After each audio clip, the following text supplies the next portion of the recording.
ngicela ukuthatha lesikhathi lesinkusela umfundisi oqala khaya namake nendemora egameni likaJesu. And I would also like to greet the leadership of this family. Nishinyela umfundisi wethu ngendlela lemangalisayo lapha. When I received the invitation, my season changed. Some other people's season is going to change today. Yeah. But my season changed when I received the invite. Kwashintsha nje kwaba sebusika. Nalamhlanje lapha phasi solo kusebusika. So please bear with me.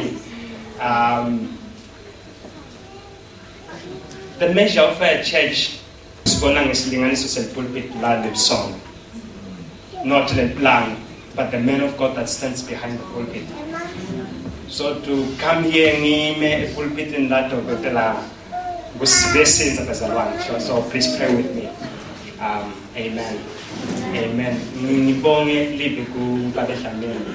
You are healed in the man of God. Thank you so much. Igama lami ngiphinda ngokamamba ngisegcina.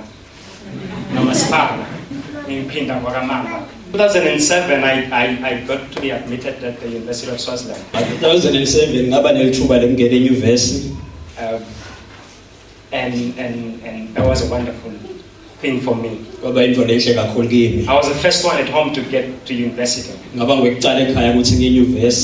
I had plans. I had visions, I had goals. But when I got into university, I was like any pastor's kid. Not born again, but going to church. As a tradition.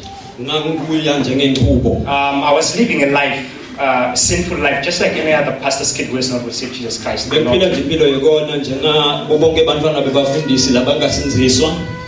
when I got to the university, something happened that changed my life. God came into my life. I got filled with the Holy Spirit. And when that happened, it totally changed my life. So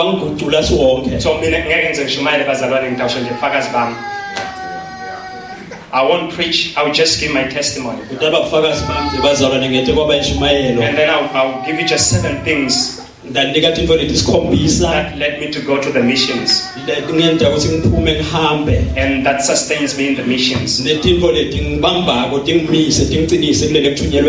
know that in the heart of Dr. Enem for 2018 he has missions. But I also know that God in his heart he has missions. God in his heart he has missions. Okay. So when I got filled with the Holy Spirit, things that just changed. Because I was coming from a typically evangelical church. I was raised up in a typically evangelical family. I did not know what it means to be filled with the Holy Ghost and what it means to speak in other tongues. But when that experience happened to me, it totally changed me. It totally changed me. If you have not had that experience, I would strongly suggest in your life that you seek that experience of the Holy Ghost. Because it will totally change your life. It will totally change your life. If your Christianity is hard, that experience will change your life. So it changed my life. And God began dealing with me concerning my calling. And I finished university. When I finished university, he had already told me that I'm supposed to go to Mozambique. But you know, the Bible, God gives us that leeway. He says, "Come, let's sit together. Let's we are setting that." So my God uNkulunkulu wami I have a relationship with my God as a friend, ngine udlelwane bami nje naNkulunkulu njengemngane which means I can talk to him. lokusho ukuthi ngiyakhona ukukhulumisana naye And then I sat down with him. I said, "Ngicela 3 years. ngahlala naye ngathi In fact, ngicela 2 years. ngacela iminyaka emibili I want to go and work. ngifuna nje kuhamba I ngiyosebenza want money." ngifuna imali So I went and I worked, ngahamba ngasebenza and I got money, ngathola imali and money became nice. imali yabamnanzi I stayed another year, ngahlala lo minyaka and God said Mozambique, uNkulunkulu wathi kiwe Mozambique and eventually kancane kancane nje I said yes. ngagcina ngivumile Now, when God calls you, or when there's something that God has placed in your life, ngesikhathi uNkulunkulu akubita noma ke abekela ukuthinta empilweni yakho the calling usually frustrates a lot of things around you. lolu bito oluvama ukuthi ulivume ngetintfo letiningi lamaceleni kwakho It frustrates your dreams, it frustrates your plans, ludvunge libhekise phasi emaphupho nemacebo akho because His plan is bigger than what you are planning for. ngoba licebo lakhe lingetulu kwalo lokuplanile And some other time, it's not the devil. kulesinye isikhathi akusiye sathana Our struggles are not because of the devil, lokudlukulunzela kwethu kulamanye amalanga akusiyo ngenxa yasathana but it is because we are sent to another place, but we are going to another place. inkinga nje kulokuthi khona la sifinyelwe khona sase sesifuna kuya kulenye So the indzawo purpose of God injongo will yaNkulunkulu begin to frustrate you. itawucala ke bese seyakudvunga It could be that you've been trying to get a job for a long time, but you're not getting that job. kungenteka kube uyezama kuthola umsebenzi kodwa sola ucashwa And it's not because of it's demonic. akusho kwekuthi kuhambisana nemadimoni It's because God is communicating something to you, lothi uNkulunkulu uzama kwedlulisa umbiko kuwe that there is somewhere I want us to go. kuthi kunendlela ngifuna siye kuyo It may not be preaching. kungenteka kungabi It kushumayela could be business. kungenteka kube business It could not be business. kungenteka kungabi nayo business It could be music. kungaba kuhlabela But there is something that God has put in your life, and it will frustrate whatever plans you are trying to make for kunento yourself. uNkulunkulu la ibekile empilweni yakho letawudvunga naku lozama kutibekela kona And eventually I said yes to God. kancane kancane ngagcina ngivumile And kuNkulunkulu when I said yes to God, ngesikhathi ke ngivuma libito He lwaNkulunkulu gave me this scripture. wanginiketa nangumbhalo And when I got the invite, I got the same scripture and the 7 things that God taught me. nabangicela nje lana ngithole lona mbiko nalethintfo letisikhombisa ngifuna ukukhuluma ngato The book of Genesis 12, incwadi yaGenesis sahluko 12 1 up to 5. ivesi lekucala kuya kulesihlanu Ndasuka lana masinyane bazalwane. Now the Lord had said to Abram, "Get out of your country, from your kindred, and from your father's house, to a land that I will show you. I will make you a great nation. I will bless you, and make your name great, and you shall be a blessing. I will bless those that bless you, and I will curse him who curse you. And in you all the families of the earth shall be blessed." Verse 4. So Abraham departed as the Lord had spoken to him, and Lot went with him, and Abraham was 75 years old when he departed from Haran. And then Abraham took Sarai, his wife, and Lot, his son, his brother's son, and all their possession that they had gathered, and the people whom they had acquired in Haran, and they departed to the land of Canaan, and so they came to the land of Canaan. Amen. Amen. Singasifunza Swati. Genesis 12, verse 1 to... Simakatse wathi ku-Abraham, "Kuma eveni lakini nasetihlotsheni takho nasemndenini weyihlo uye eveni lengitawukhombisa lo. Ngitakwenta ube sive lesikhulu ngikubusise ngente libito lakho libe likhulu wena ube sibusiso. Ngitababusisa labakubusisako ngibaqalekise labakuqalekisako. Tive tonke temhlaba tiyawubusiswa ngawe." Ngakho Abrahama wahamba njengoba simakathe abesamtshelile. Lothi wahamba naye. Abrahama abaseneminyaka lengama-75 budzala nakasuka eHaran. Abrahama wathatha Sarai umkakhe naLothi indvodzana yemnakabo netimpahla tabo labasatiqoqile netisebenti labasetibatitfole eHaran. Amen. Amen. Amen. Father God, bless the reading of your word in Jesus' name. Amen. If 2018 nangabe 2018 is going to be a year of missions, wekuthi kube ngumnyaka wekuthunywa, it's going to be a year of victory. umnyaka wekunqoba, It's going to be a year where you come out, look up, and you count the stars. umnyaka wekuthi uphume ubuke entulu kubale tinkhanyeti. Number one, Kwekuqala you must not be afraid to be different. kufanele kwethi ungesabi ukuthi wehluke, You must not be afraid to be different. ungesabi kwehluka.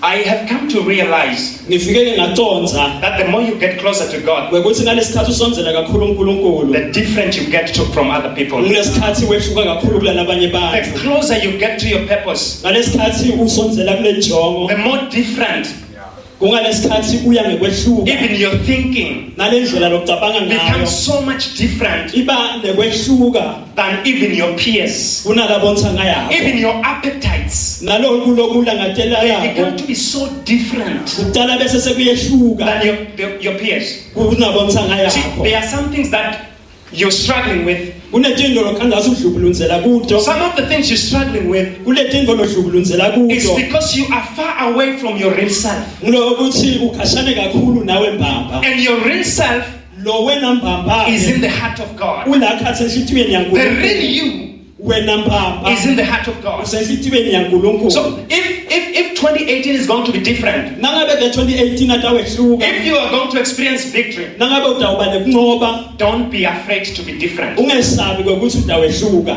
Amen. Don't be afraid to be different. Ungesabi Even in this kwehluka. church, Nakuleli bandla don't leli try to fit in. ungezami ukuthi ifaka ngekhaya. Don't try to fit in Ungezami ukuthi ifaka within a certain group. ukuthi ungene kulabanye abantu labathile. Don't try to be praised team if you are not praised team. Ungezami kuba ngilohlabelako na ungahlabela. If you have hospitality in you, Nangabe unekudlelana nebantu kuwe, it doesn't matter. Your friend might be going this direction. kungenteka kuba umngane wakho uhamba ngale ndlela. Follow where your inner man is leading Wena you. landzela lapho umuntu wangekhathi It is yakholela leading khona. you to your true self. Ukuhulela kuwe mbamba. And your true self Wena mbamba ke is your mission. nguloku lothunyelwe kona noma ngile nkonzo yakho. I have discovered that missions, Dokotela, is not necessarily coming in Mozambique. Missions is not kuhamba ngiye Mozambique. But missions is to do what God called me to do. Inkonzo kuloku singete nakule ngibidelwe kona. God might have called Babet Dlamini to go to Parliament. He's in a mission in Parliament. Njengoba nje uNkulunkulu nganteka ukubutele babedlamini kwekuthi aye eParliament. And Uthunywe lapho. if Ngwane Park Free Evangelical Church Ngesikhathi ke Ngwane Park Free Evangelical in 2018 ku-2018 is going to be a church that is mission focused. kube libandla lelibuke inkonzo. It's not only going to be limited in ministry, in evangelism. Ngeke nje kube bwavangeli kuphela. But you as a musician, you must be empowered to go to where you were called to be. Wena njengemhlabeleli kufanele ukuthi unikezwe lamandla ukuthi uye la ubitwe khona. Don't feel the pressure to go to missions if you are not called to go to missions. Ungevi lamandla akufutha ukuthi uye kula kuthunywe khona ungakathunywa. If your missions is giving, that's where you should go. Nangabe la ubitelwe khona tipho kufanele uye khona. Hallelujah. You must not be afraid to be different. Ungesabi ukuthi udawuhluka. In the church, Ebandleni there are fivefold ministries. kunetipho letisihlanu. Ephesians 4:11. Kubasefeso sathi He gave some to be apostles, prophets, teachers, evangelists. Apostoli, baprofeti, bothishela nebavangeli. Now this is just my mathematics. Kubala kwami nje lokho. If there are 5, Nangabe ting5, it means 5% kusho ukuthi 5% should be working within the four walls of the church. utawusebenza laphathi kuletibonza The delibandla. rest of the 95% Bese kuthi wonke lo in the 95% church lo walabandla should not be working in the church. kufanele ungabi laphathi ebandleni. That is missions. Ngiloko ke inkonzo yethunywa.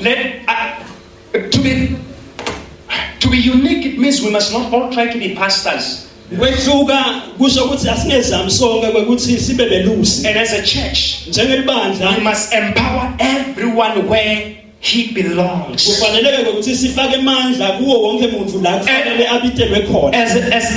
As a student, you are on mission. njengemfunzi ubitiwe, As a teacher, you are on a mission. njengathishela ubitiwe, As a politician, you are on a mission. njengasopolitiki ubitiwe, As a missionary in Mozambique, I'm on a mission. njengaloshumayela eMozambique ngibitiwe. And when you begin to get into your position, Na uma ke kulesigaba sakho you are empowered to flourish there. uniketwa namandla ukuthi uthele lapho. You will flourish where you were designed to be planted. Utawuthela la wakhelwa ukuthi uhlanyelwe khona. If you are planted somewhere else, you will not flourish. Waze wahlanyelwa kulenye indzawo angeke uthele. So in 2018, Ku-2018 you are going to continue being frustrated. utawuqhubeka uthungeke. If you are trying to plant yourself where God does not want you to be planted. Nawuzama ukuthi hlanyela lapho uNkulunkulu So in khona. 2018, Ku-2018 number one, the prayer that you must make lo mthandazo lo is,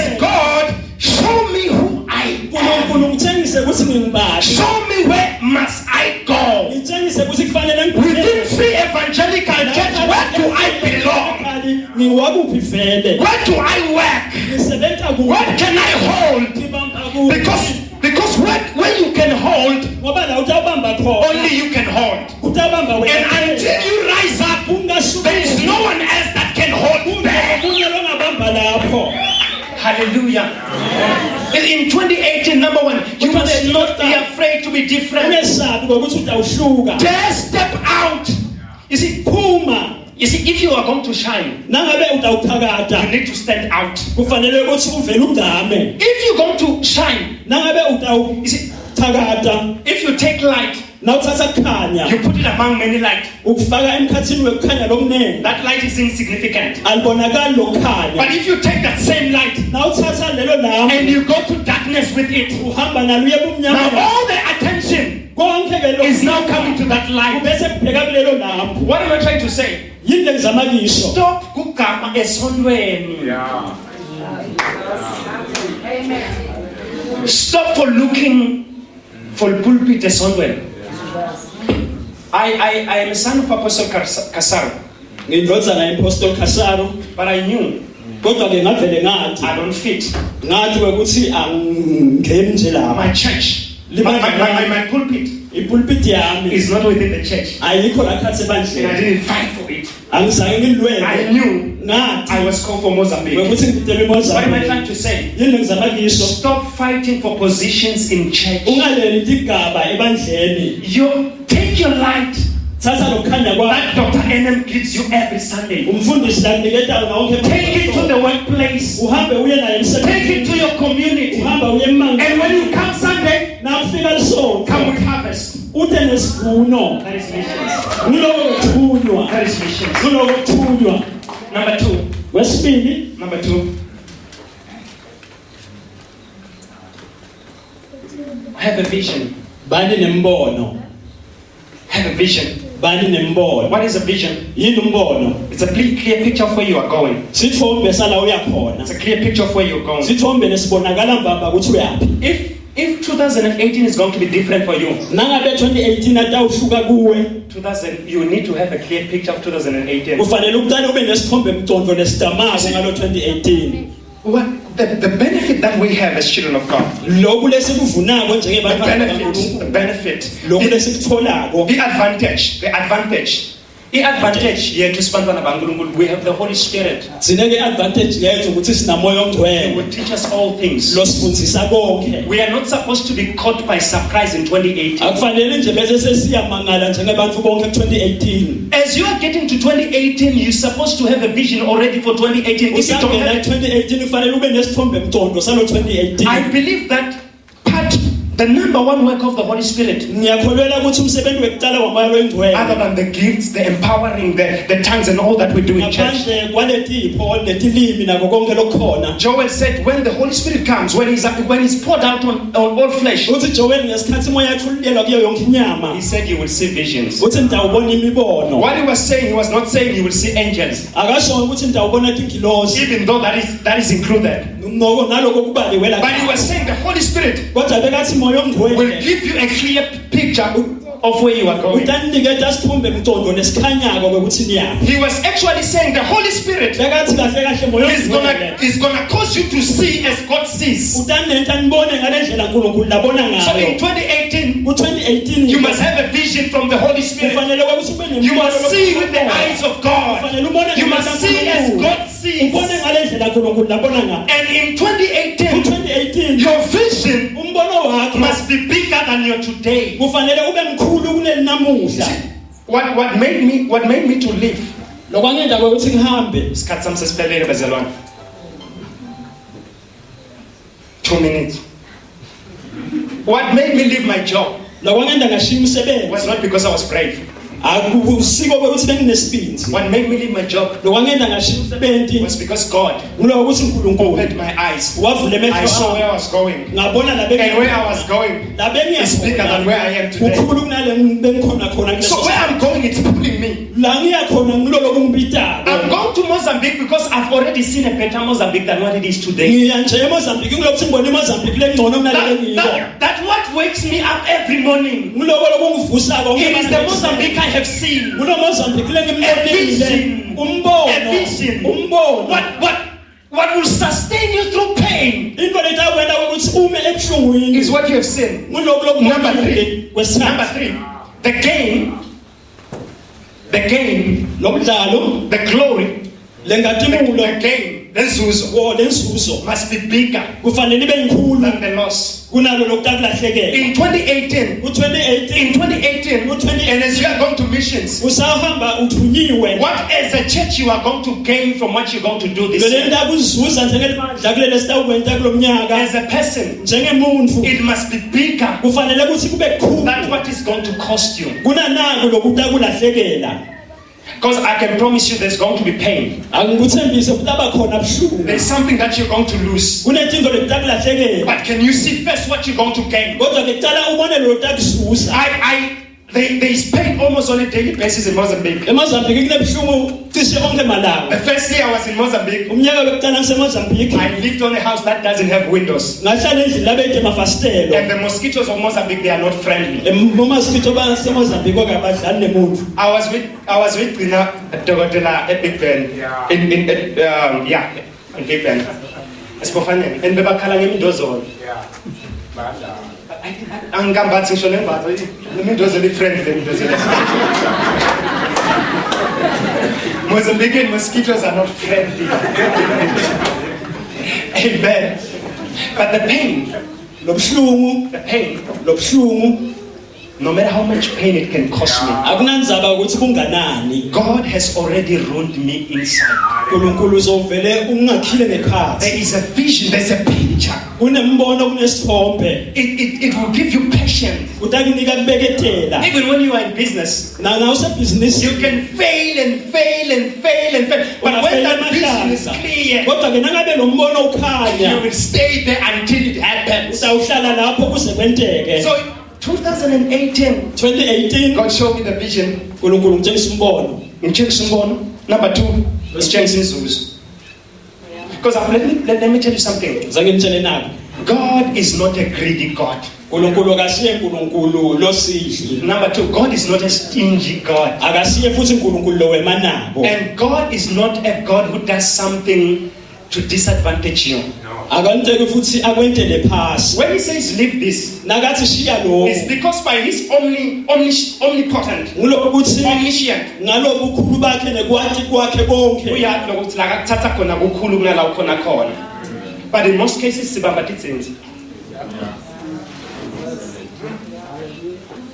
It's going to cost you your comfort. Utakubita nenhlala kahle It's yakho. going to cost you your comfort. Utakubita inhlala kahle yakho.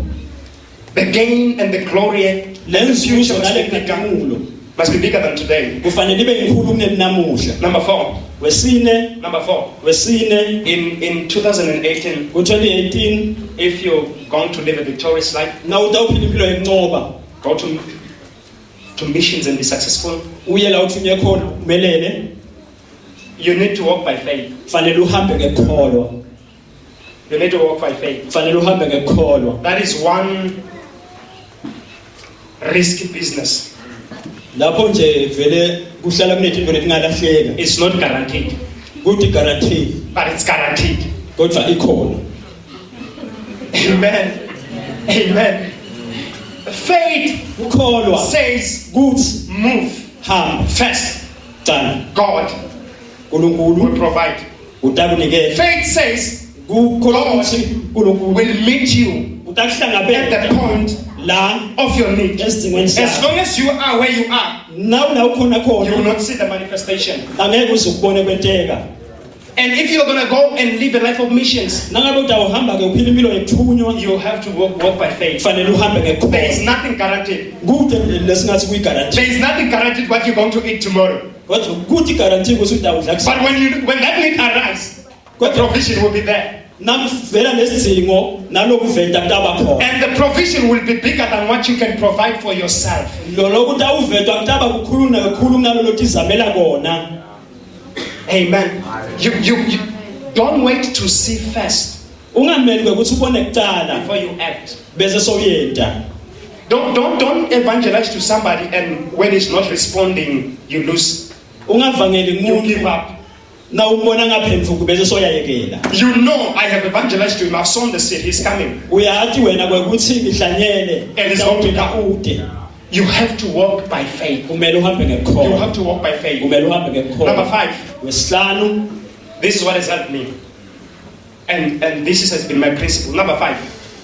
When it comes to faith, nakukhulunywa ngekholwa our responsibility, lele kufanele sikudlala inzima yethu. even as you are going to missions, Usahamba uthunyiwe our responsibility inzima yethu is to believe. kwekuthi sethembe. His responsibility Inzima yakhe is to pay. kwekuthi abhadale. Let me repeat this. Asengikuphindze lokho. His responsibility, Inzima yakhe, our responsibility inzima yethu is to pay, is to believe. kwekuthi sethembe. When you pray, Nawuthandaza believe. themba. Don't try and pay. The reason why many people don't go into mission, they don't go into business, they don't grow big. Sizathu leningi bantu abayi kulala babitele bona abayi bakhulu. It's because after envisioning and dreaming, you think, how am I going to pay this? Ngiloyo ukuthi emva kokuthi ukubona ube nesithombe mgcondo ubhuthe ukuthi awuthi ngidase sekubhadala njani. It's not your responsibility. Akusiwo umsebenzi wakho. That is God's responsibility. Kuyinkonzo kuyinzima yaNkulunkulu. In 2018, Ku-2018 if you are going to do big things, na utawenda tintfo if you letinkhulu. are going to enjoy victory, Nangabe utawuphila stop ncoba. worrying about paying. Ungatikhatsati ngembadalo. Worry about believing. Tikhatsate ngekwethemba. Whatever God puts in your heart, Noma ngabe uNkulunkulu believe it, He will pay for it. yethemba ngokuthi utakubhadalela. What God is looking for in 2018, uNkulunkulu akubuka He's looking ku-2018. for people He can partner with Ubuka abantu langabambisana in nabo. believing for big things, Kwekuthi bathembe tintfo and He will pay for those big things. uyase soyatibhadalela Because letintfo the thing letinkulu. is, Himself He cannot dream alone. Ngoba ukuthi yena ayedwa ngeke akhone ukutibhudzela. That's what He's looking for in 2018. Kulala kubukako ke And if you're 2018. going to change 2018, Nangabe utawukhuphula 2018 dream with Him. phutsa kanye naye. Dare dream big. Ube nemaphupho lamakhulu. Dream big. Bani nemaphupho And lamakhulu. don't worry about paying. Ungatikhatsati ngembadalo. He will pay for it. Utawubhadala. He will pay for it. Utakubhadalela. When everything I need, Konke He lengikudzingako pays for. uyakubhadalela. When you partner with God, Na ubambisana He will naNkulunkulu pay for it. utakubhadalela. He will pay for it. Utakubhadalela. In 2018, 2018 stop worrying. ungatikhatsati. You know what is worry? Yini kukhatsateka? You know what is worry? Yini kukhatsateka? Worry, it means you are carrying a lot that is not yours. Kusho ukuthi uthwele umthwalo longasiwo wakho. When you are stressed, it means you are carrying a lot that is not yours. Nangabe nje ucinzitekile shothi kunemthwalo longasiwo wakho lowuphethe. Number 6. Kwegcini kwesi-6 In 2018, ku-2018 if you are going to go into missions na utawuhamba kule nkonzo yekuthunywa with your money, nemali yakho time, nesikhathi your sakho family, your resources, wakho nako konke lonako the measure of your blessing lesilinganiso sesibusiso sakho will be determined by the scope of your influence. itawubanjwa nguleli uthintvo lonalo. What do I mean? Ngisho ngitsini ngaloko The more you spread ngalesikhathi wanzisa kulabantu losibusiso kubo, you are indirectly telling God how much you want to be blessed. kusho ukuthi ngandlela thithi utshela uNkulunkulu kwethi ngifuna kubusiseka So kangaka. in 2018, Ngo-2018 can you go beyond God bless my family. asowendlule ekutheni uNkulunkulu ubusisa umndeni wami And say, God bless even my neighbor. bese sothi uNkulunkulu ubusisa namakhelwane When you come to church, na uthi enkonzweni your car, imoto yakho can it go beyond being a family car aseyendlule ekubeni imoto yemndeni and become a community car? bese seyiba imoto yemanga And God will give you the other community car. uNkulunkulu utasekuniketa lenye ke imoto lengiyemanga So the measure of your blessing will be determined by the scope lesilinganiso salesibusiso sakho sitawu shiwo ngule silinganiso seluthindvo lwakho. Number 7, last one. Kwesikhombisa lokwekugcina In 2018, ngo-2018 if this church is going to go into missions, nangabe lo bandla litawuhamba ngenkonzo yekuthunywa your resources lemcebo yakho must find meaning kufanele ibe nekuchazeleka within the kingdom. la khathi embusweni. There must be nothing in your life within your means that is lived outside the kingdom of God. Kufanele kubethe lona empilweni yakho lokungephandle kwembuso. What do I mean? Ngisho kuthini ke? If you have money, Na unemali you must ask God, kufanele ubuke uNkulunkulu. how can I support the kingdom? Ukuthi ngawusekela njani umbuso? If I have a car, Nangabe nginemoto how can I support? ngawusekela njani? If I have time, Nangabe nginesikhathi how can I support? ngingasekela njani ngaso? Anything Noma that ngayini is outside the kingdom lengephandle kwembuso is not holy. ayikho ngcwele. Holiness, Bungcwele yes, number 1 is being without sin. kwekucala kuvele kusokona ukuthi kuphathe sono, But it doesn't necessarily mean that's limited. but lokho kukalekile. Holiness Bungcwele means different, kusho kwehluka, set apart, kubekwe eceleni, sacred.